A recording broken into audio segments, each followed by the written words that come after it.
안녕하세요. 오늘 저희가 좀 깊게 파고들 주제, 바로 물류와 공급망 분야의 ESG입니다. 특히 요즘 정말 뜨거운 감자죠. 탄소 배출량 문제인데요. 아시겠지만 전 세계 120개가 넘는 국가가 탄소 중립을 선언했잖아요. 그러면서 기업의 탄소 발자국 관리가 이제 뭐랄까 단순한 환경보호 차원을 넘어서 생존과 직결된 경쟁력의 문제가 된 것 같습니다. 오늘 저희 손에는 물류 운송산업 탄소 배출량 측정 전문 기업이죠. 글렉의 분석 자료가 있습니다. 이 자료를 보면서 이 글로벌 규제 강화라는 거대한 파도가 물류 업계에 구체적으로 어떤 영향을 미치고 있는지, 그리고 또 이게 놀랍게도 어떻게 새로운 마케팅 기회가 될 수 있는지 한번 쏙쏙들이 파헤쳐보겠습니다. 준비되셨죠? 네, 아주 흥미로운 이야기가 될 것 같습니다. 이게 단순히 규제를 따라가는 그런 수동적인 대응, 이걸 넘어서요. 이 거대한 변화의 흐름을 어떻게 하면 우리 비즈니스 기회로 전환할 수 있을지 그 전략적인 핵심을 좀 짚어보는 시간이 될 텐데요. 특히 지금 듣고 계신 청취자분께서 몸담고 계신 산업이나 관심 분야랑 연결해서 들어보시면 아마 실제적인 아이디어를 얻으실 수 있지 않을까 싶습니다. 좋습니다. 그럼 먼저 왜 지금 이 시점에 하필 물류업계에서 탄소 배출량 관리가 이렇게까지 중요해졌을까요? 그 배경부터 좀 짚어주시죠. 120개국이 2050년 탄소 중립 선언했다. 이게 정말 뭐랄까 큰 변화의 시작을 알리는 신호탄 같긴 한데요. 그렇습니다. 그런 좀 거시적인 선언 외에도요. 기업들을 직접적으로 이렇게 압박하는 구체적인 규제들이 아주 빠르게 현실화되고 있습니다. 대표적인 예가 미국 증권거래위원회 SEC, 그러니까 SEC인데요. 2024년부터 상장 기업들한테 온실가스 배출량, 그리고 기후변화 관련 위험이나 관리 전략, 이런 정보를 의무적으로 공시하도록 규정을 확정했어요. 그러니까 투자자들이 기업의 기후 리스크를 정확히 파악할 수 있게 하겠다, 이런 거죠. 그런데 더 주목해야 할 움직임은 바로 캘리포니아주 규제입니다. 여기가 좀 더 강력해요. 캘리포니아에서 사업을 하면서 연간 총수익이 10억 달러, 우리 돈으로 한 1조 3천억 원 이상 되는 기업들이 있잖아요. 이런 기업들은 당장 2026년부터 스코프 1, 그러니까 사업장 내 직접 배출량이랑 스코프 2, 사용한 전기 생산 같은 간접 배출량, 이걸 의무적으로 공개해야 하고요. 근데 여기서 끝이 아닙니다. 2027년부터는 스코프 3, 즉 공급망 전체, 그러니까 협력업체들로부터 발생하는 배출량까지 전부 다 공개해야 합니다. 아, 스코프 3까지요. 네네. 이게 사실상 기업 활동과 관련된 거의 모든 탄소 발자국을 그냥 투명하게 다 드러내라, 이런 요구인 셈이죠. 스코프 3까지 요구한다는 게 이게 핵심이군요. 사실 기업 입장에서 보면 스코프 1, 2는 어느 정도 통제가 가능할 수 있잖아요. 그런데 스코프 3는 협력사까지 다 포함하니까 관리 범위가 정말 엄청나게 넓어지는 건데요. 이 스코프 3가 왜 그렇게 중요하다고 강조되는 건가요? 자료에서도 이 부분을 상당히 비중 있게 다루는 것 같던데요. 아, 정확히 보셨습니다. 핵심적인 이유가요. 기업 전체 탄소 발자국을 놓고 봤을 때 정말 압도적인 비중을 차지하는 게 바로 이 스코프 3이기 때문이에요.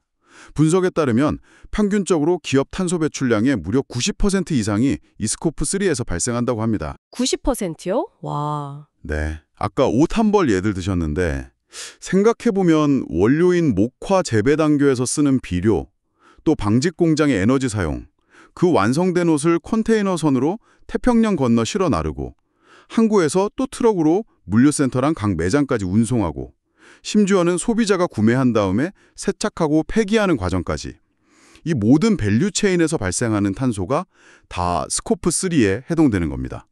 그러니까 기업이 직접 통제하는 공장 굴뚝, 이게 스코프 1이죠. 그리고 사무실 전기 사용, 스코프 2, 이것과는 정말 비교할 수 없는 규모인 거죠. 특히 물류랑 직접 관련된 해운 산업만 봐도 그 규모를 좀 짐작할 수 있습니다. 전 세계 해운업계가 연간 배출하는 탄소량이 10억 톤 이상으로 추산되거든요. 이게 전 세계 총 탄소 배출량의 약 3%에 달하는 어마어마한 양입니다. 3%나요? 와. 네, 이걸 국가별 배출량 순위에 대입해보면 더 놀라운데요. 세계 6위 배출국인 독일, 그리고 7위인 한국의 연간 배출량을 합친 것보다도요. 이 해운업 단일 분야의 배출량이 더 많다는 계산이 나옵니다. 독일과 한국을 합친 것보다 많다고요? 와. 정말 상상을 초월하는 규모네요. 우리가 평소에 좀 간과하기 쉬운 이 해운 분야의 탄소 발자국이 이 정도일 줄은 몰랐습니다. 저도 이 자료 보면서 정말 깜짝 놀랐어요. 그렇다면 이런 강력한 규제들, 특히 스코프 3까지 관리하라는 이런 요구는 실제 물류 비용에 어떤 영향을 미치게 될까요? 그냥 단순히 비용이 오르겠지 뭐 이 정도가 아니라 구체적으로 어떤 메커니즘으로 비용 부담이 이렇게 전가되는 건가요? 이건 뭐 직접적이고 상당한 비용 증가로 이어질 수밖에 없습니다. 여기서 중요한 메커니즘 두 가지가 유럽연합, EU에서 이미 시작됐거나 곧 본격화되는데요. 첫째는 배출권 거래제도, ETS라고 하죠. ETS. EU는 2024년부터 해운업을 이 ETS 적용 대상에 포함시켰습니다. ETS요? 해운업까지? 네. 이게 무슨 의미냐면요. EU 항구를 이용하는 선박들은 이제 자기들이 배출한 탄소량에 대해서 책임을 져야 한다는 겁니다. 할당된 무료 배출 허용량을 초과하면 시장에서 그만큼의 배출권을 돈 주고 사야 해요. 당연히 탄소 배출이 많은 노후 선박이나 좀 비효율적인 운항을 하는 선사일수록 운영 비용이 직접적으로 확 늘어나는 그런 구조죠. 둘째는 더 광범위한 영향을 미칠 탄소국경조정제도, CBAM입니다. 이건 2026년부터 본격 시행되는데요. CBAM. 네, EU 역외에서 생산돼서 EU로 수입되는 철강, 시멘트, 비료, 알루미늄, 전기, 수소 같은 특정 품목들 있잖아요. 여기에 대해서 생산 과정에서 발생한 탄소 배출량만큼 비용을 부과하는 제도예요. 일종의 탄소 관세라고 이해하시면 좀 쉬울 것 같아요. 탄소 관세? 네. 예를 들어 한국에서 생산된 철강 제품을 EU로 수출하는데 만약 생산 과정에서 EU 내 생산 기준보다 탄소 배출이 많았다. 그러면 그 차이만큼 CBAM 인증서를 구매해서 제출해야 하는 거죠. 이게 단순히 완제품 생산뿐만 아니라 그 제품을 만드는 데 사용된 원자재나 부품의 탄소 발자국, 그리고 그걸 또 EU까지 운송하는 그 물류 과정의 탄소 배출까지 연쇄적으로 영향을 미치게 됩니다. 그야말로 물류 비용 구조하고 글로벌 공급망 지도를 근본적으로 바꾸는 게임 체인저가 될 수밖에 없는 거죠. 그렇군요. ETS는 직접적인 운항 비용 증가로 이어지고 CBAM은 수출 경쟁력과 직결되는 탄소 관세 형태로 이게 단순히 환경 규제를 넘어서 진짜 통상 문제로까지 번지는 양상이네요. 지금까지 말씀해 주신 이런 규제들은 분명 기업들에게는 엄청난 부담일 텐데 이 자료에서는 또 흥미롭게도 이런 압박 속에서 오히려 새로운 기회를 찾는 움직임도 강조하고 있더군요. 특히 마케팅 측면에서 주목할 만한 변화가 있다고요. 이게 어떻게 연결되는 건가요? 네, 바로 그 지점이 중요합니다. 위기 속에 기회가 있다는 말이 여기서도 딱 통하는 거죠. 최근에 ESG 경영, 이게 단순한 구호가 아니라 실제 기업 가치 평가나 소비자의 구매 결정에 영향을 미치는 핵심 요소로 부상했잖아요.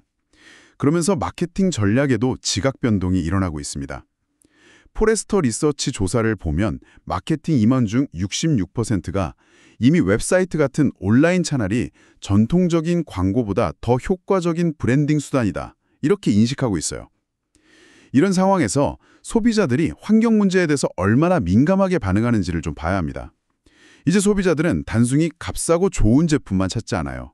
그 제품 뒷면에 숨겨진 생산 과정의 어떤 윤리성, 환경 영향까지 따지기 시작했습니다. 맞아요. 그런 것 같아요. 네, 그린, 에코, 지속 가능한 같은 이런 수식어가 붙은 제품에 기꺼이 지갑을 열고 또 자신의 신념이나 가치를 소비를 통해 표현하는 이른바 미닝아웃이나 가치 소비 같은 새로운 문화가 확산되고 있죠. 이런 흐름을 딱 간파한 기업들은 이제 탄소 배출량 데이터를 골치 아픈 규제 준수용 숫자로만 보지 않는다는 겁니다. 오히려 이걸 활용해서 우리는 환경을 위해 이렇게 노력하고 있다는 구체적인 증거로 제시하면서 브랜드 이미지를 높이고 소비자의 마음을 사로잡는 아주 강력한 마케팅 무기로 활용하기 시작한 거죠. 데이터를 마케팅 무기로 신다는 발상이 정말 흥미롭네요. 혹시 이 자료에서 좀 구체적인 사례나 어떤 방식으로 이걸 활용하는지 좀 더 보여주는 내용이 있을까요? 그냥 친환경이라는 이미지만으로는 좀 부족할 것 같기도 한데요. 좋은 질문입니다. 막연한 이미지 마케팅하고는 차원이 완전 다릅니다. 대표적인 예로 친환경 포장 시장의 급격한 성장을 들 수 있어요. 관련 시장 규모가 2024년에 약 3,119억 9천만 달러, 우리 돈으로 한 400조 원이 넘는 규모였는데 이게 2032년에는 4,627억 천만 달러, 약 600조 원 규모까지 성장할 것으로 예측됩니다. 와, 600조 원. 네, 연평균 5%가 넘는 아주 견조한 성장세죠. 이 배경에는 역시 또 EU의 강력한 정책이 있습니다. EU는 2030년까지 모든 플라스틱 포장재를 재활용 가능하게 만들고 그중 실제 재활용률을 55%까지 의무화했거든요. 네. 이런 규제는 기업들에게는 물론 도전이지만 동시에 기회이기도 합니다. 예를 들어 어떤 식품회사가 자기네 제품 포장재를 100% 재활용 가능한 소재로 바꿨어요. 그리고 이를 통해서 연간 플라스틱 사용량을 몇 톤 줄였는지, 그래서 탄소 배출량을 얼마나 감축했는지 이런 구체적인 데이터를 포장지에 명시하거나 광고 캠페인에 활용한다고 생각해 보세요. 소비자 입장에서는 단순히 우리 친환경 기업이에요 하는 그런 모호한 선언보다 훨씬 강력한 신뢰와 호감을 느끼게 되겠죠. 그렇죠. 훨씬 와닿죠. 네. 아, 이 기업은 말로만 하는 게 아니라 진짜 실제로 행동하는구나. 이런 인식을 딱 심어주는 겁니다. 이게 바로 데이터를 활용한 마케팅의 힘이라고 할 수 있죠. 듣고 보니 소비자들이 이제 정말 단순 제품이 아니라 기업의 가치를 산다는 말이 정말 와닿네요. 저만 해도 요즘 물건 하나 살 때 포장재부터 괜히 신경 쓰게 되더라고요. 이런 변화가 생각보다 정말 훨씬 빠르게 진행되고 있는 것 같습니다. 그런데 오직 한 가지 좀 함정이 있을 수 있잖아요. 기업들이 너도 나도 친환경을 외치다 보면 실제로는 그렇지 않으면서 겉으로만 그럴듯하게 포장하는 그린워싱, 즉 위장 환경주의의 유혹에 빠지기 쉬울 것 같은데요. 이 문제에 대한 경고나 대응책 같은 내용도 자료에 언급되어 있나요? 네, 아주 중요한 지적이시고요. 당연히 잔료에서도 비중 있게 다루고 있습니다. 그린워싱은 이 ESG 마케팅의 가장 큰 위험 요소이고 신뢰를 그냥 한순간에 무너뜨리는 지름길입니다. 소비자의 감시 눈초리가 워낙 매서워지면서 규제 당국도 이제 칼을 빼들었어요. EU는 2024년도부터 에코프렌들리라던가 탄소 중립 같은 이런 모호하고 검증되지 않은 환경 관련 주장을 사용하는 것을 금지하는 강력한 법안을 시행했습니다. 위반하면 상당한 제재가 따르고요. 미국 연방거래위원회 FTC 역시 기업들이 친환경 마케팅을 할 때 어떤 근거를 제시해야 하는지, 또 어떤 표현은 오해의 소지가 있는지 이런 것들을 담은 그린 가이드를 개정하면서 혼란을 줄이려고 노력하고 있습니다. 아, FTC도 가이드라인이 있군요. 네, 이런 움직임이 우리에게 시사하는 바는 아주 명확합니다. 바로 정확하고 검증 가능한 탄소 배출량 데이터, 그리고 그 결과의 투명한 공개가 이제는 선택이 아닌 필수다. 그리고 이것이야말로 진정한 마케팅 성공의 핵심 열쇠다라는 겁니다. 예를 들어 우리 제품은 이전 모델 대비 탄소 배출량을 스콥 1, 2, 3 전체에서 통합적으로 측정했더니 15% 줄였습니다. 와 같이 구체적이고 심지어 제3자 검증까지 받은 데이터를 제시해야 한다는 거죠. 막연한 친환경 이미지만으로는 더 이상 소비자의 신뢰를 얻을 수 없습니다. 정말 데이터에 기반한 진정성 있는 소통만이 살아남는 시대가 된 겁니다. 자, 그럼 지금까지의 논의를 한번 정리해 볼까요? 글로벌 규제는 이제 스코프 3까지 포함하면서 점점 더 촘촘하고 강력해지고 있고, 소비자들은 기업의 실질적인 친환경 노력을 요구하고 있고, 이 과정에서 그린워싱을 피하고 신뢰를 얻으려면 정확하고 투명한 데이터가 핵심이다. 이렇게 요약될 수 있겠네요. 그럼 이 분석 자료는 앞으로 물류 기업들이 어떤 구체적인 전략을 가지고 나아가야 한다고 제시하고 있나요? 생존을 넘어서서 성장하기 위한 로드맵 같은 것이 있을까요? 네, 이게 좀 복잡해 보일 수 있지만 핵심적인 생존 및 성장 로드맵을 한 5단계로 제시하고 있습니다. 첫째, 가장 기본적이면서도 중요한 건데요. 자사의 직접적인 활동, 즉 스콥 1, 2뿐만 아니라 협력업체를 포함한 공급망 전체, 스콥 3에서 발생하는 탄소 배출량을 정확하게 측정하고 관리할 수 있는 시스템을 구축하는 것. 이게 출발점이죠. 시스템 구축. 네. 둘째, 그렇게 측정된 데이터를 그냥 내부 관리용으로만 쓰는 게 아니라 웹사이트나 지속가능 경영 보고서 같은 걸 통해서 외부에 투명하게 공개를 해야 합니다. 셋째, 이런 투명성을 바탕으로 고객사, 투자자, 임직원, 지역사회 등 다양한 이해관계자들과의 신뢰관계를 구축해야 하고요. 넷째, 여기서 한 발 더 나아가서 확보된 데이터를 단순히 공개하는 걸 넘어서 경쟁사와 차별화되는 우리 회사만의 강점을 부각하는 마케팅 전략으로 적극 활용해야 합니다.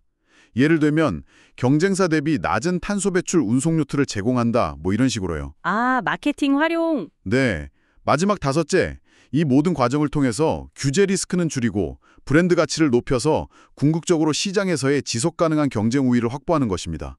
그리고 이러한 흐름을 뒷받침하는 국제적인 표준화 움직임도 중요하게 봐야 합니다. 2025년도부터는 국제회계 기준 IFRS 재단 산하의 국제지속가능성기준위원회 ISSB가 발표한 ESG 공시기준 권고안이 전 세계적으로 적용되기 시작할 가능성이 높아요. ISSB? 네, 이게 글로벌 자본시장에서 표준적인 ESG 정보 공개의 틀을 제공하게 될 겁니다. 우리나라도 이러한 흐름에 발맞춰서 코스피, KOSP 상장사를 대상으로 2026년부터 자산 규모에 따라 단계적으로 지속가능 경영 보고서 공시를 의무화하고 2030년까지는 모든 코스피 상장사로 확대할 예정입니다. 이 보고서의 핵심 중 하나가 바로 온실가스 배출량 절보예요. 더 이상 하면 좋은 것이 아니라 반드시 해야 하는 것이 된 셈이죠. 그 5단계 로드맵, 특히 네 번째 마케팅 차별화가 말씀처럼 쉬울까요? 모든 기업이 다 친환경, 탄소 감축을 외치는 상황에서 단순히 데이터를 공개하는 것만으로 정말 우리 회사만의 강점을 어필하고 차별화하는 게 가능할지 듣고 계신 청취자분들도 아마 비슷한 고민을 하실 것 같은데요. 이 자료에서 혹시 그런 어려움을 극복할 만한 구체적인 성공 사례나 좀 더 깊이 있는 전략 같은 걸 제시하고 있지는 않나요? 예리한 질문이십니다. 물론 쉽지 않은 과제입니다. 단순히 우리 탄소 배출량은 얼마입니다 라고 공개하는 것만으로는 당연히 부족하죠. 중요한 것은 그 데이터를 어떻게 해석하고 또 어떤 맥락에서 우리만의 강점으로 스토리를 만들어서 전달하느냐 여기에 달려 있습니다. 예를 들어 특정 운송 구간에서 경쟁사보다 더 효율적인 경로를 개발했다거나 아니면 친환경 연료를 사용하는 선박이나 트럭의 비중을 높여서 실질적인 감축 성과를 냈다면 그 구체적인 노력과 결과를 데이터와 함께 제시하는 겁니다. 구체적인 성과랑 같이. 네, A 지점에서 B 지점까지 우리 회사 해상 운송 서비스를 이용하시면 타사 평균 대비 탄소 배출량을 20% 절감할 수 있습니다. 와 같이 고객에게 직접적인 가치를 제안하는 방식이죠. 또 중소기업이라면 대기업처럼 대규모 투자는 어렵겠지만 특정 분야, 예를 들어 포장재를 개선한다거나 물류창고 에너지 효율화 같은 데서 집중적인 노력을 통해서 성과를 내고 이걸 또 적법적으로 알리는 전략도 충분히 가능합니다. 핵심은 결국 진정성 그리고 차별화된 스토리텔링이라고 할 수 있겠습니다. 그렇군요. 결국 데이터 그 자체보다는 그 데이터를 어떻게 의미 있는 이야기로 만드느냐가 관건이다. 이런 말씀이시네요. 듣고 계신 청취자 여러분께도 한번 질문을 던져보고 싶습니다. 여러분의 회사에서는 이런 글로벌 규제 강화와 ESG 요구 증대에 어떻게 대비하고 계신가요? 혹시 탄소 배출량 데이터를 측정하고 계시다면 이걸 마케팅이나 고객 커뮤니케이션에 활용할 구체적인 계획을 가지고 계신지도 궁금합니다. 각자의 위치에서 한번 진지하게 고민해 볼 만한 지점인 것 같습니다. 오늘 저희는 물류 및 공급망 분야에서 ESG, 특히 탄소 배출량 관리가 더 이상 피할 수 없는 현실이자 규제 준수를 넘어서 기업의 생존과 성장을 좌우하는 핵심 경영 전략, 그리고 또 새로운 마케팅 기회로 부상하고 있다는 점을 글래게 분석 자료를 통해 깊이 있게 살펴봤습니다. 오늘 다룬 이야기의 핵심은 결국 정확하고 검증 가능한 데이터에 기반한 투명한 소통만이 이 불확실성의 시대에 신뢰를 얻고 지속 가능한 경쟁력을 확보하는 열쇠다라는 점인 것 같습니다. 맞습니다. 그리고 마지막으로 청취자분들께 한 가지 더 생각해 볼 질문을 던져드리고 싶습니다.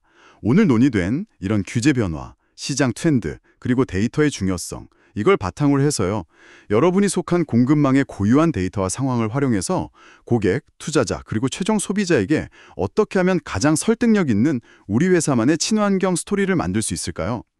단순히 탄소 배출량을 얼마 줄였다는 그런 사실 나열을 넘어서 검증 가능한 데이터를 바탕으로 어떤 독창적인 내러티브를 구축하고 이를 통해 이해관계자들의 마음을 움직일 수 있을지 한번 고민해 보는 겁니다. 어떻게 하면 이 피할 수 없는 과제를 우리 기업만의 특별한 강점으로 승화시킬 수 있을까? 이런 관점에서 접근해 보시면 분명 새로운 길이 보일 거라고 생각합니다. 네, 우리만의 이야기를 만드는 것 정말 중요한 포인트네요. 오늘 깊이 있는 분석과 통찰력 있는 설명 정말 감사했습니다. 다음 시간에도 여러분의 지적 호기심을 자극하고 또 실질적인 도움을 드릴 수 있는 흥미로운 주제로 찾아뵙겠습니다.